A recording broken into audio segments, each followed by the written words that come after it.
चलिए जानते हैं आज देश और दुनिया की सिलेक्टेड काम की और महत्वपूर्ण 25 बड़ी खबरों को सिर्फ 10 मिनट में। कर्नाटक में निजी नौकरियों में 100% आरक्षण देने पर विवाद। सरकार ने स्थानीयों को रिजर्वेशन देने का फैसला रोका।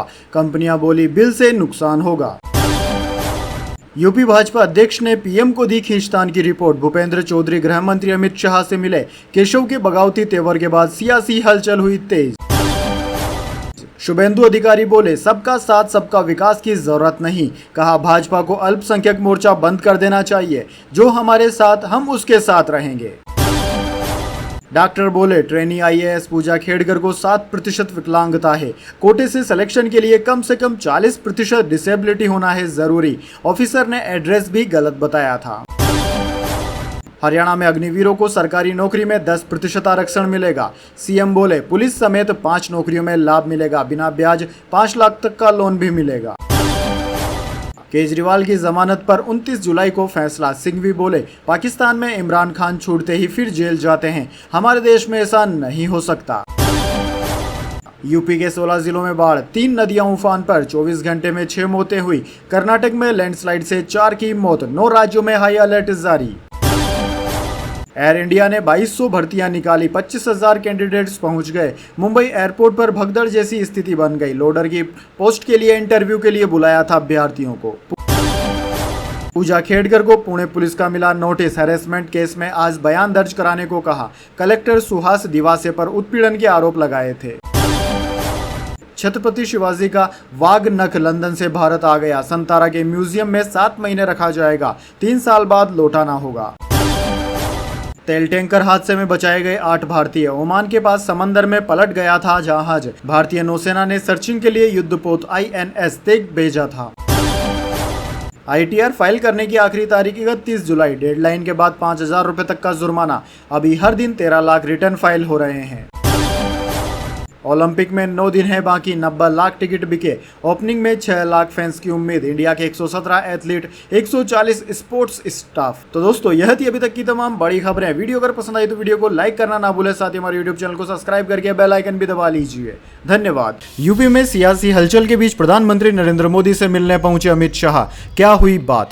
जी हाँ दोस्तों, यूपी में सियासी हलचल के बीच बड़ी खबर सामने आई है। दरअसल दोस्तों गृह मंत्री अमित शाह बुधवार दोपहर प्रधानमंत्री मोदी से मिलने पहुंचे। दोनों के बीच क्या बातचीत होगी इस पर कोई जानकारी शेयर नहीं की गई है। इससे पहले दोस्तों यूपी के डिप्टी सीएम केशव प्रसाद मौर्य ने बीजेपी अध्यक्ष जेपी नड्डा से करीब 1 घंटे तक मुलाकात की थी। जैसे ही बैठक खत्म हुई जेपी नड्डा ने यूपी बीजेपी अध्यक्ष भूपेंद्र चौधरी के साथ भी बैठक की। वहीं बुधवार को भूपेंद्र चौधरी ने प्रधानमंत्री मोदी से भी मुलाकात की थी। दोस्तों आपको बता दें यूपी के मुख्यमंत्री योगी आदित्यनाथ आगामी उपचुनाव की तैयारी में जुटे हुए हैं। उन्होंने बुधवार सुबह पार्टी नेताओं और मंत्रियों के साथ बैठक की। हालांकि इस बैठक में दोनों उप मुख्यमंत्री नहीं थे। दोस्तों कयास लगाए जा रहे हैं कि यूपी में सब कुछ ठीक नहीं चल रहा है। हो सकता है आने वाले कुछ दिनों में योगी आदित्यनाथ यूपी का सीएम पद भी खो सकते हैं। वैसे दोस्तों कमेंट करके बताइए आप यूपी के सीएम पद पर किस नेता को बैठते हुए देखना चाहते हैं। चलिए दोस्तों जान लेते हैं अगली खबर। नेपाल, स्कॉटलैंड समेत 6 देशों को मिला अवार्ड। आईसीसी ने किया सम्मानित। लिस्ट में यूएसए का पड़ोसी देश भी है शामिल।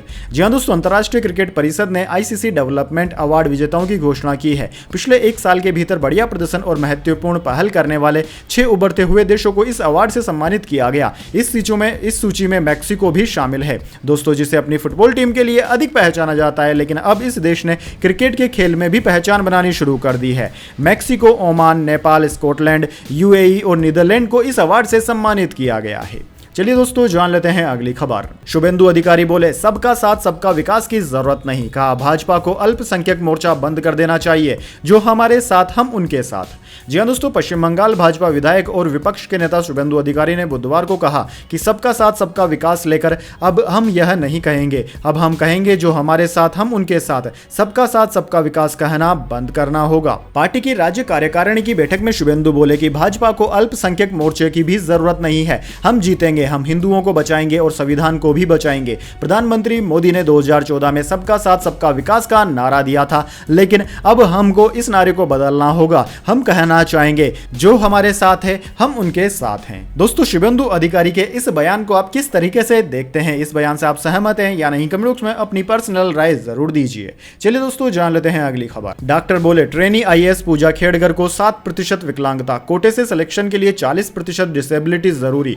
ऑफिसर ने एड्रेस भी गलत बताया था। जी हाँ दोस्तों, यूपीएससी सिलेक्शन को लेकर विवादों में घिरी ट्रेनी आईएएस ऑफिसर पूजा खेड़कर का विकलांगता सर्टिफिकेट सामने आया है। पुणे के यशवंतराव चव्हाण मेमोरियल वाईसीएम अस्पताल से 24 अगस्त 2022 को जारी इस सर्टिफिकेट में उन्हें 7% विकलांग बताया गया था। दोस्तों, यूपीएससी के नियम के मुताबिक विकलांग कोटे से सिलेक्शन के लिए 40% डिसेबिलिटी होना जरूरी है। वाईसीएम के डीन राजेंद्र वावले ने 16 जुलाई को कहा कि 7% का मतलब है कि शरीर में कोई बड़ी विकलांगता नहीं है। पूजा का मामला लोकोमोटर डिसेबिलिटी यानी कि चलने फिरने में परेशानी से जुड़ा है। पुणे के विकलांगता आयुक्त कार्यालय ने पुलिस को पूजा खेड़कर की ओर से पेश किए गए सर्टिफिकेट की जांच करने के आदेश दिए हैं। इस सर्टिफिकेट में पूजा ने अपना एड्रेस भी गलत बताया था।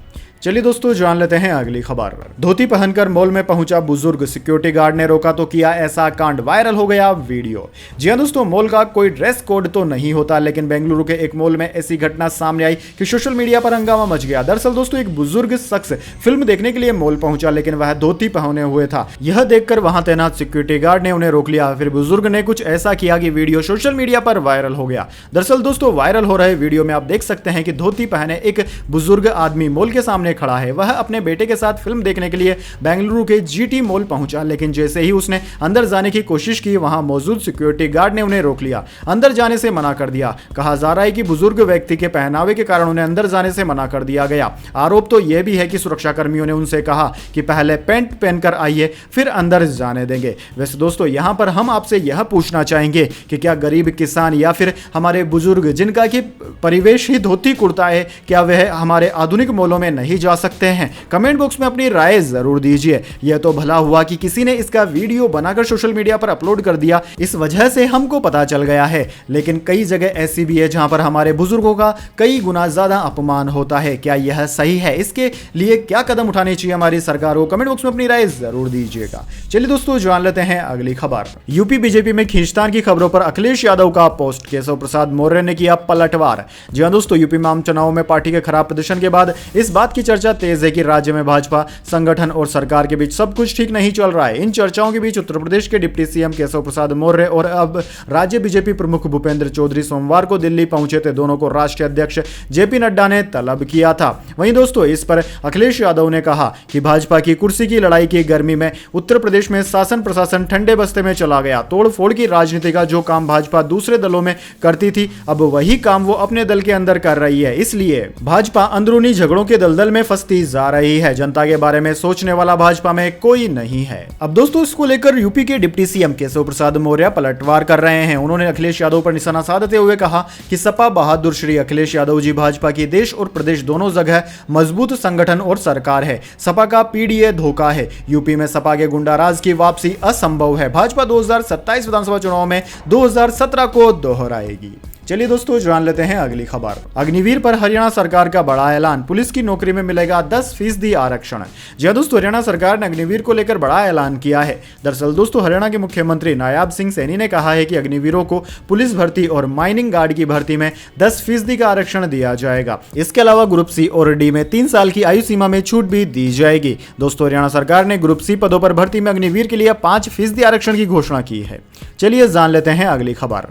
कर्नाटक में निजी नौकरियों में 100% आरक्षण, सीएम ने पोस्ट हटाई। कई कंपनियां रिजर्वेशन के विरोध में, श्रम मंत्री की सफाई। यह 50% और 70% है। जी हां दोस्तों, कर्नाटक में प्राइवेट कंपनियों में ग्रुप सी और डी में स्थानीय लोगों को 100% आरक्षण देने का फैसला विवादों में घिर गया है। मुख्यमंत्री सिद्धारमैया ने 16 जुलाई को इसकी घोषणा की थी। 24 घंटे के अंदर ही उन्होंने सोशल मीडिया पर 100% कोटा बिल को लेकर की गई पोस्ट हटा ली। सीएम के पोस्ट डिलीट करने पर राज्य के लेबर मिनिस्टर संतोष लाड ने बुधवार को सफाई दी। कर्नाटक में प्राइवेट कंपनियों की नौकरियों में नॉन मैनेजमेंट पोस्ट के लिए रिजर्वेशन 70% और मैनेजमेंट लेवल के स्टाफ के लिए 50% तक सीमित है।